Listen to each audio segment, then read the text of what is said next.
Hello guys, welcome to the channel concept of laws. I am advocate Amreen Khan. तो आज की इस वीडियो में हम डिस्कस करने वाले हैं कि कॉन्ट्रैक्ट क्या होता है, उसके essential of a valid contract.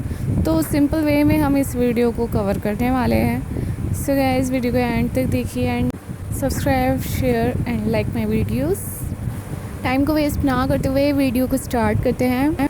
हमारा जो ये कॉन्ट्रैक्ट की डेफिनेशन है, अलग अलग जो ज्यूरिस्ट हैं उन्होंने इसको अलग अलग टाइप से डिफ़ाइन किया हुआ है। According to sir Frederick Pollock, उन्होंने कॉन्ट्रैक्ट को किस टाइप से डिफ़ाइन किया है कि हर एक जो एग्रीमेंट होता है और प्रॉमिस होता है वो जो एनफोर्सेबल बाय लॉ हो वो होते हैं कॉन्ट्रैक्ट। हर एक वो एग्रीमेंट और प्रॉमिस जो एनफोर्सेबल बाय लॉ हो वो होंगी, उसको कहते हैं contract. According to Salmond, contract एक ऐसा एग्रीमेंट होता है जो कि पार्टीज़ के बीच में ऑब्लिगेशंस क्रिएट करता है, डिफ़ाइन करता है। Contract is an agreement creating and defining obligations between the parties. तो ऐसा सामन ने कहा है। और जैसे कि हमारा इंडियन कॉन्ट्रैक्ट एक्ट 1872 कहता है, इसमें कॉन्ट्रैक्ट को जैसे डिफ़ाइन किया गया है, कौन से सेक्शन में डिफ़ाइन किया गया है, सेक्शन 2H में इसको डिफ़ाइन किया गया है। An agreement enforceable by law is a contract. जो एग्रीमेंट्स एनफोर्सेबल बाय लॉ होते हैं वो होते हैं कॉन्ट्रैक्ट। तो इस टाइप से कॉन्ट्रैक्ट को डिफ़ाइन किया गया है।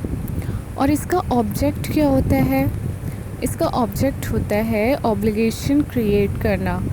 ठीक है, इसका जो ऑब्जेक्ट है यही है कि to create an obligation and जैसे कि duty enforceable by law. For example, जैसे कि ए और बी दो पर्सन्स हैं, उनके बीच में कोई एग्रीमेंट हुआ है कि जो ए है वो पिक्चर पेंट करेगा बी के लिए और जो बी है वो उसको पे करेगा उस पेंटिंग के लिए 1000 रुपीज़। तो इन दोनों के बीच में क्या हो गया? एग्रीमेंट हो गया। और ये जो एग्रीमेंट है ये एनफोर्सेबल बाय लॉ होना चाहिए, तो ये कॉन्ट्रैक्ट हो जाएगा। अब ये एनफोर्सेबल बाय लॉ है क्योंकि इसमें क्या विलिंगनेस शो किया जा रहा है कि मतलब कि इसमें कोई एक्ट किया जाएगा। मतलब जैसे कि ए ने कोई पिक्चर उसके लिए पेंट की तो बी क्या करेगा, उसी के बदले में उसको पे करेगा 1000 रुपीज़। तो यहाँ पर जो एक्ट बी का है तो ये क्या हो गया? ये एक कॉन्ट्रैक्ट हो गया। ये जो एग्रीमेंट है ये कॉन्ट्रैक्ट हो गया। अब आगे की वीडियोस में हम कवर करेंगे कि एग्रीमेंट और कॉन्ट्रैक्ट में जो डिफरेंसेस होते हैं वो सभी हम आगे कवर करने वाले हैं। सो कॉन्ट्रैक्ट की प्लेलिस्ट में आप देख सकते हैं। एग्रीमेंट जो है वो कॉन्ट्रैक्ट कब हो जाएगा? जब ये किसी अनदर पर्सन को, जब ये अनदर पार्टी को, जैसे यहाँ पर बी है, उसको एंटाइटल करता है कोई एक्ट करने के लिए या ना करने के लिए। ठीक है, तो ये चीज़ हो जाती है contract. Now we discuss essentials of a valid contracts. और when does an agreement become a contract? इसके जो एसेंशियल्स हैं, essentials of a valid contract. Valid contract के क्या क्या एसेंशियल्स हैं उसको अभी हम डिस्कस करने वाले हैं। और जो एग्रीमेंट होता है वो कॉन्ट्रैक्ट कब बन जाता है?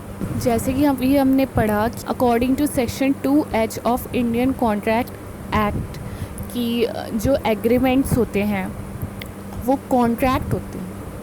वो कॉन्ट्रैक्ट कब होते हैं? जब वो एनफोर्सेबल बाय लॉ हो। और जो एग्रीमेंट है वो कब एनफोर्स्ड हो सकता है लॉ के थ्रू?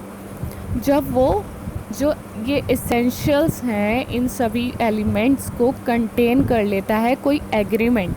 कोई जो एग्रीमेंट है वो ये सब जो एसेंशियल अभी हम डिस्कस करेंगे, इन सब को अगर कोई एग्रीमेंट कंटेन कर लेता है तो वो हो जाता है कॉन्ट्रैक्ट। कोई भी कॉन्ट्रैक्ट वैलिड कब माना जाता है? जब वो ये सब एसेंशियल एलिमेंट्स को कंटेन कर लेता है तो वो वैलिड हो जाता है।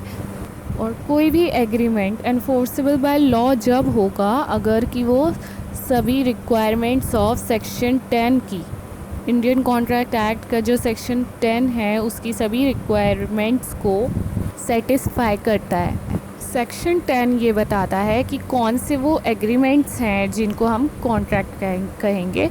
तो ये चीज़ यहाँ पर बहुत इम्पॉर्टेंट है कि all agreements are contracts if they are made by the free consent of parties. अब इसका क्या मतलब हो गया कि जो पार्टीज़ है, जैसे कि जिनके बीच में कॉन्ट्रैक्ट वो एग्रीमेंट हुआ है, ए और बी पर्सन थे, तो उनकी फ्री कंसेंट होनी चाहिए। ये नहीं है कि वो प्रेशर में आके, किसी दबाव में आके वो एग्रीमेंट कर रहे हैं, उनकी फ्री कंसेंट होनी चाहिए। सेकेंडली, कंपीटेंट टू कॉन्ट्रैक्ट, जो पार्टीज़ हैं कंपीटेंट होनी चाहिए, कोई माइनर नहीं होनी चाहिए, मतलब मेजर होना चाहिए। वो जो पर्सन है, जो पार्टीज़ है वो माइनर नहीं होनी चाहिए, मतलब कि वो 18 की एज उनकी कंप्लीट हो जानी चाहिए। अगर वो 18 से बिलो 18 है तो फिर वो कंपीटेंट पार्टी नहीं होगी किसी कॉन्ट्रैक्ट के लिए। The party should completing the age of 18 years, तो वो मेजर हो जाएगा कि वो कंपीटेंट, तब वो कंपीटेंट होगा कॉन्ट्रैक्ट के लिए। और क्या होना चाहिए यहाँ पर कि for a lawful consideration, contract जो होना चाहिए वो किसी लॉफुल कंसिड्रेशन के लिए होगा। अब जैसे कि हमने एग्जांपल दिया था ए और बी का, तो वहाँ पर लॉफुल कंसिड्रेशन था क्योंकि उस जो वो पेंटिंग थी उसके बदले में वो उसको 1000 रुपीज़ देगा, तो ये क्या हो गया, एक लॉफुल कंसिड्रेशन हो गया। और साथ ही वो किसी लॉफुल ऑब्जेक्ट के लिए होना चाहिए। और जो एग्रीमेंट होगा वो एक्सप्रेसली वॉइड डिक्लेयर नहीं हुआ वो होना चाहिए किसी कॉन्ट्रैक्ट एक्ट से या फिर एनी अदर एक्ट। और other legal requirements if necessary, अगर और भी कोई लीगल रिक्वायरमेंट्स हैं जो कि ज़रूरी है तो उसको भी सेटिस्फाई करना होगा, और तभी ये एग्रीमेंट वैलिड कॉन्ट्रैक्ट माना जाएगा। तो यहाँ पर ये कहा गया है कि हर एक जो कॉन्ट्रैक्ट होता है वो एग्रीमेंट होता है, बट हर एक जो एग्रीमेंट होते हैं वो ज़रूरी नहीं है कि वो कॉन्ट्रैक्ट ही हों। Every contract is an agreement, but every agreement is not necessarily a contract. बाकी इसका हम पार्ट भी अपलोड करेंगे तो उसमें हम डिस्कस करेंगे इसको इलेबोरेटली कि क्या एसेंशियल एलिमेंट्स होते हैं किसी वैलिड कॉन्ट्रैक्ट के, उसको हम अच्छे से डिटेल में स्टडी करेंगे। तो एसेंशियल एलिमेंट्स का लिंक डिस्क्रिप्शन बॉक्स में दे दिया गया है, तो आप उस लिंक को क्लिक करके अच्छे से उसको स्टडी कर सकते हैं। तो मिलते हैं नेक्स्ट वीडियो में। Bye bye, take care.